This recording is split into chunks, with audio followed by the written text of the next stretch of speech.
We're very glad to have you this evening. I'm going to turn the program over to Tom Harris, who has been helping pull this whole series together, and he'll provide some more information for you. But welcome. You tell me who you were. Yeah. I'm Ginger Brusher Cunningham. I'm the pastor here.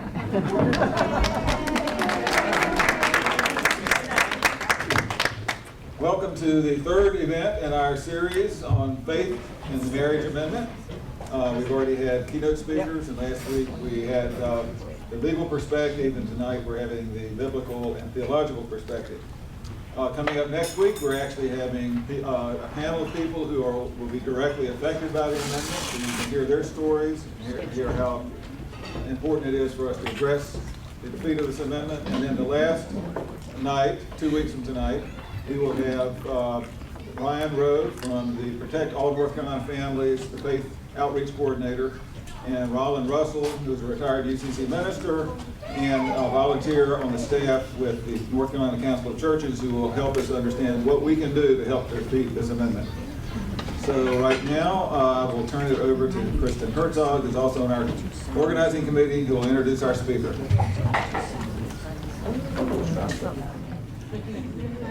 Professor Mary McClintock Fulkerson did her undergraduate work at UNC, got a master's degree at the Duke Divinity School and a PhD from Vanderbilt University. She's an ordained Presbyterian minister of Presbyterian Church USA, and she teaches at Duke Divinity School. Her book, Changing the Subject, Women's Discourses and Feminist Theology, examines the liberating practices of feminist academics and non-feminist church women. Her next book, Places of Redemption, Theology for a Worldly Church, is on church practices that resist racism and other contemporary forms of social brokenness, interpreting the doctrine of the church in light of racial diversity and differently abled persons. Recently published is a phenomenal book she co-edited with Sheila Briggs, which is a collection of essays by women from various countries, continents, and religions on feminism and globalization. She's also a faculty sponsor of the Divinity School's Sacred Worth Group, a student organization for LGBT concerns. Fulkerson is currently involved in the Pauli Murray project titled Activating History for Social Change, the Duke Human Rights Center project on racial healing and reconciliation in Durham County through history telling. I think Professor Fulkerson is one of those rare academics whose intellectual work is inspired by an intense interest in real human beings. She's active in Durham Camp. In her book, she shows, for example, that she, as a feminist, has an understanding of non-feminist evangelical women. In describing a multiracial congregation, she discerns the redemptive power of people who care about the disabled or differently abled members of a congregation. She cares about the maids and janitors at Duke University as much as about women in the two-thirds world whose religious practices she appreciates more than their doctrinal beliefs. I think in the spirit of Pauli Murray, she's always looking out for those invisible people who wear proud shoes. So welcome to me, Professor McClintock Fulkerson.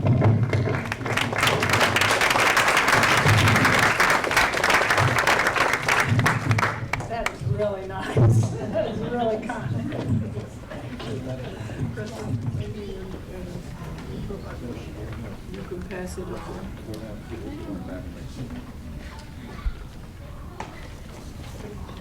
I mean, I'll say the obvious. This is an incredible honor to be asked to talk about these topics. And I'm certainly not an expert in this, but I am really excited to at least throw out these ideas. And, if there's some pushback, that'll be fine too. Let's see. I'm going to talk about the traditional family and its values. The North Carolina Family Policy Council is, quote, dedicated to the preservation of the family and traditional family values. The Heritage Foundation argues that we must retain the, quote, Judeo-Christian values that are the foundation of Western civilization embodied in the Ten Commandments. The NC Values Coalition's mantra is faith, family, foundations of freedom. It's about preserving marriages, and the coalition stresses, and Sharon said this last week, stresses that it's not about discrimination, but it is about preserving and protecting this religious value. Quote, it is about preventing radical redefinition of marriage, families, and the natural process of producing and raising children within the safe, nurturing, and successful incubator of marriage, end quote. Then it goes on to quote Genesis 2:24, therefore shall a man leave his father and mother, and shall cleave unto his wife, and they shall be one flesh. Now, these opening quotes illustrate a claim by a scholar of religion and politics, Noah Feldman, who says that most of the groups that reject gay marriage base that on religious traditionalism. He says marriage is so bound up in religious tradition that a radical change like this alternative possibility of same-sex unions challenges people's settled expectations and their ideals about what marriage is supposed to be. Well, there is a point here. If you are Christian or a member of any other religious community, shouldn't we be shaped by our traditions? And for Christians, that tradition will include Scripture as well as the wisdom of the fathers. So how do we take tradition seriously and resist Amendment 1?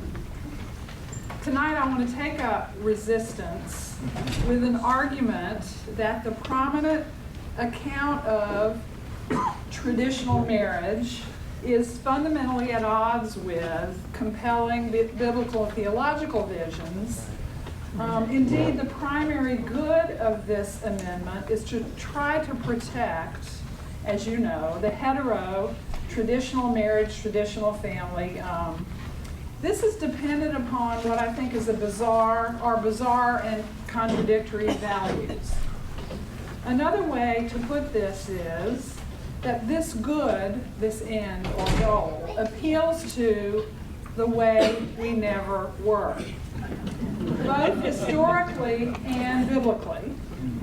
Now, I wish I could claim that phrase, the way we never were, but I'm borrowing it from another author, Stephanie Kuntz. The reference is in the outline. Her subtitle is American Families and the Nostalgia Trap. And I'm extending this claim, the way we never were, also to biblical notions. So I'm going to look briefly at the history of American family, briefly at the biblical notions of tradition of family, and close with a gesture toward a more compelling vision of Christian identity. Now, what's ironic or even scary is that traditional marriage, traditional family, or more accurately, traditions of marriage and family are a long way away from what most of us think of when that phrase is used.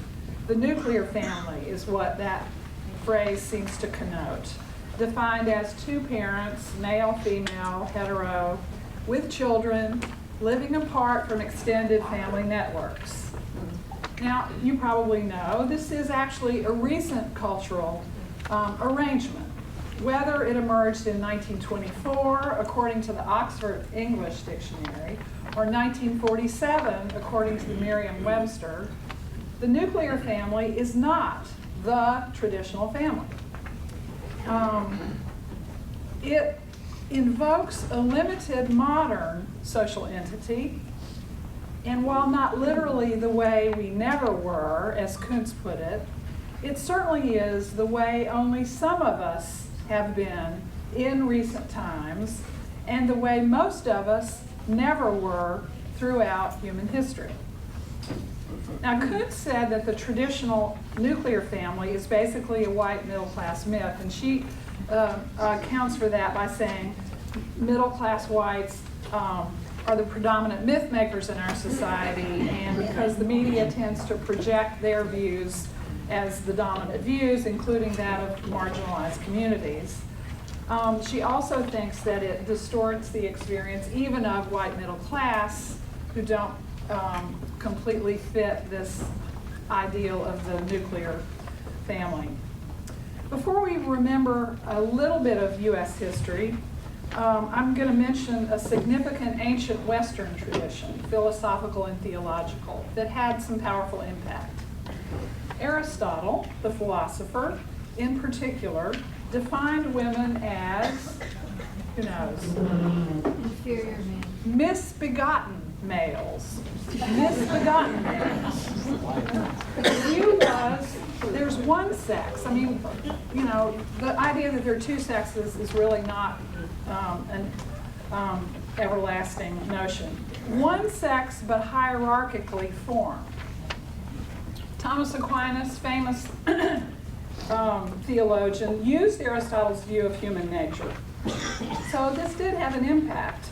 Much of what we think of as sort of traditional normative heterosexual marriage in the history of Christianity was depending upon patriarchal accounts of male-female that not only denigrated the female, but were also based on notions that slaves, and this goes back to Aristotle, were actually not human, so you didn't construct them as male and female.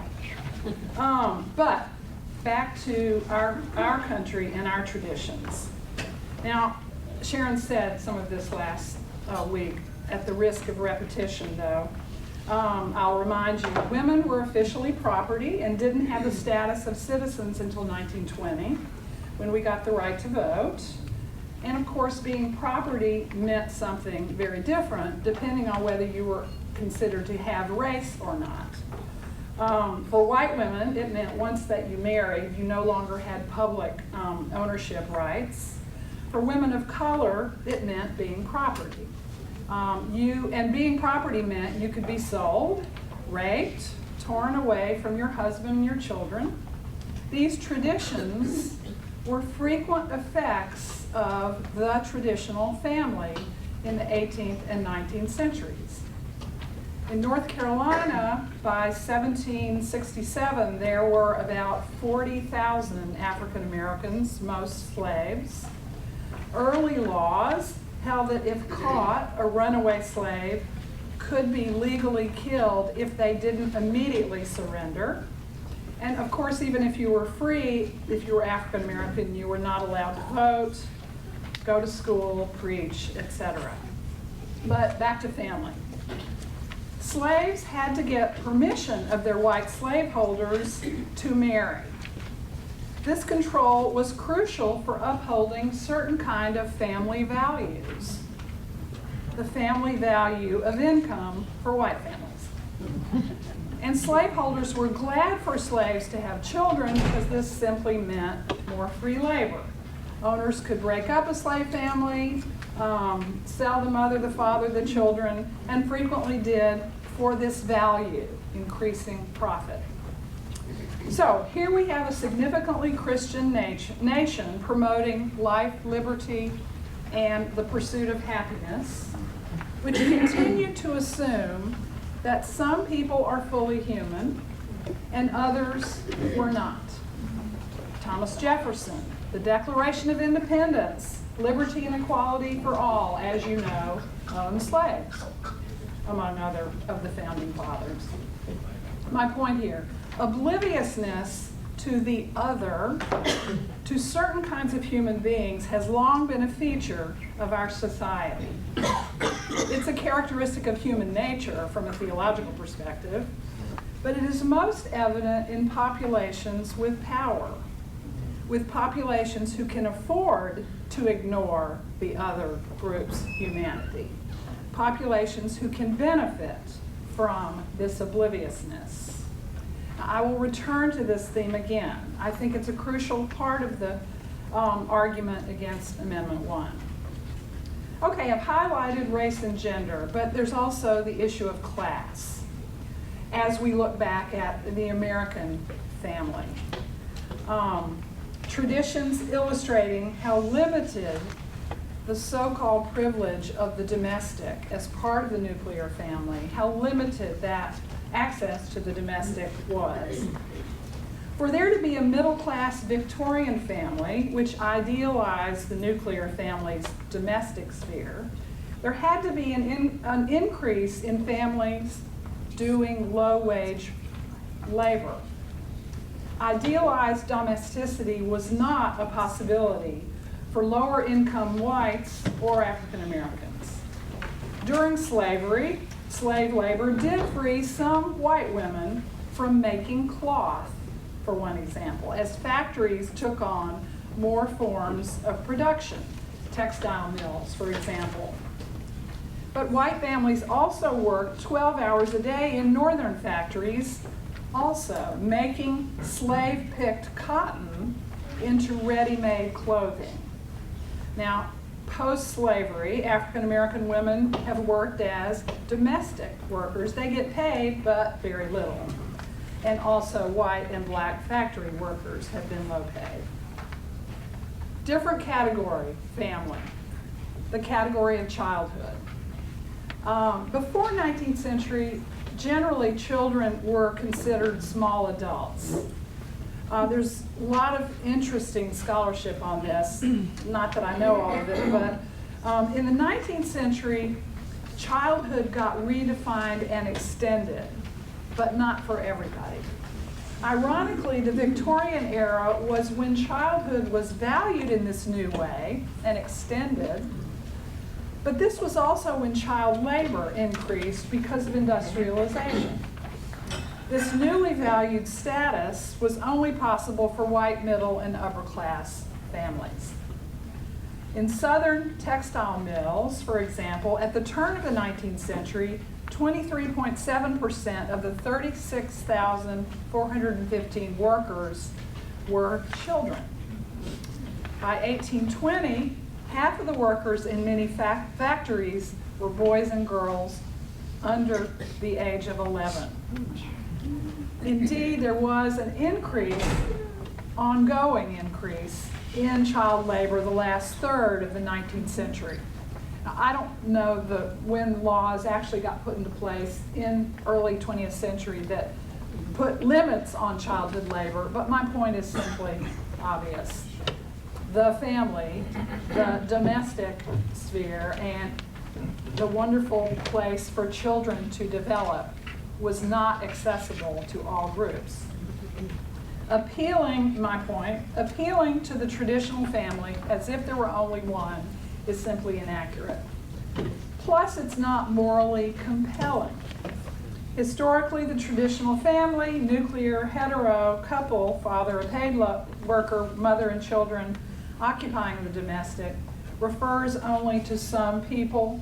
For countless other people, it depended upon debilitating and dehumanizing social arrangements. Okay, now for proponents of Amendment 1, what's going to be most important, it seems to me, will be the real source of normative tradition, and that will be Scripture. So, what does the Bible say? What is the biblical traditional family? Now, as you know, being biblical can mean a whole lot of different things. And I'm Protestant, so all I know about is, what being biblical tends to mean for Protestants. But the handout that you've got is an interesting set of illustrations. I'll cover some of them in the next few comments. Now, a prominent version of being biblical is using certain passages of this centuries-old, complicated, sometimes contradictory collection of texts, the Bible, as adequate evidence for Christian or so-called ethical behavior. I'm blaming that on Protestants. Now, of course, what is not typically done is to cite, for example, Exodus 22 or Deuteronomy 23, which prohibit usury, or Leviticus 18:19, no sex during menstruation. Other taboos, and there are a lot.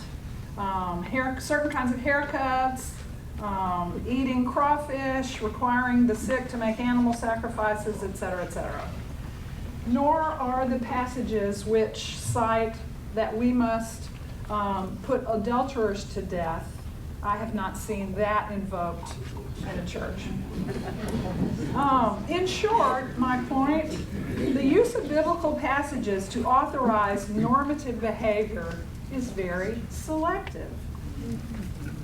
And today appeals to the passages in the New Testament, there's some in the Old Testament, to submissive wifely behavior are much more common than justification of slavery, which of course, you know, is a biblical practice as well. Okay, so what about the biblical family?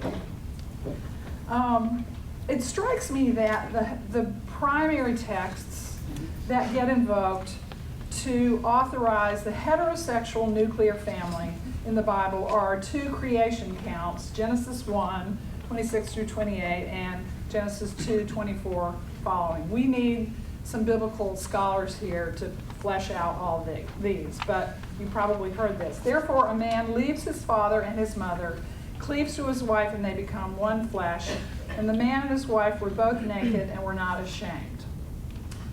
I'm still confused about this passage because it seems to me it ought to authorize premarital sex. Just because there's not a minister in the story. It does say wife, but, anyway, okay. More biblical norms. Genesis 3:16 is about the curse of the fall. Wives must submit to their husbands. They must have greatly intensified pain in childbearing. Okay? Oh. Interfaith marriages were forbidden. Marriages were generally arranged. According to Deuteronomy 22:20 through 21, the bride who couldn't prove she was a virgin could be stoned to death. And this, I've already mentioned, adultery was punishable by death. That's Deuteronomy 22:22. Okay, there also are alternatives to the nuclear heterosexual arrangement of one man and one woman. There's the man and the wife plus concubines. And here I'm talking about your chart. Abraham had 2 concubines. Gideon had 1. Jacob 1. Caleb 2. Solomon had 300. Different arrangement. Polygamy. A man plus lots of wives. Esau had 3 wives. Jacob had 2. Gideon and David had a lot. Solomon had 7. Now, again, given that women were property according to Deuteronomy 22:28 following, a virgin who's raped had to marry her rapist, who then had to pay the victim's father 50 shekels because, of course, she was property. And this had to pay the father for his loss. Now, I was reading the Old Testament reading in Exodus 20 last Sunday at church, and I hadn't read the 10 Commandments in a long time, but I was freaked. You can go read it after. I mean, the 10 Commandments, which we value, and some of them, you know, I really am going to invoke, but they also assume that your family has slaves. And the only thing you're not supposed to do is covet them or their property or others' property. So, the point, this is a contextual, culturally shaped world that has led to biblical writings.